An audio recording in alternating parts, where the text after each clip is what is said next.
মদিনার এক প্রান্তে থাকতেন এক বৃদ্ধ অন্ধ মানুষ। তিনি একা থাকতেন, কারো সাহায্য ছাড়া জীবন চলত না। একদিন রাতে হজরত ওমর ইবানুল খাত্তাব রাদিয়াল্লাহু নীরবে শহর পরিদর্শনে বের হলেন। হঠাৎ তিনি দেখলেন ছোট্ট একটি ঘরের সামনে এক বৃদ্ধ বসে আছেন।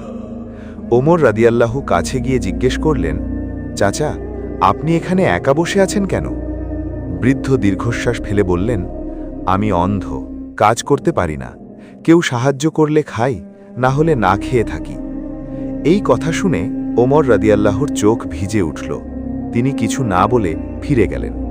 পরদিন ভোরে আবার এলেন, সঙ্গে খাবার, পানি ও কিছু প্রয়োজনীয় জিনিস। তিনি নিজ হাতে ঘর পরিষ্কার করলেন, রান্না করলেন আর বৃদ্ধকে খাওয়ালেন। বৃদ্ধ অবাক হয়ে বললেন, বাবা, তুমি কে?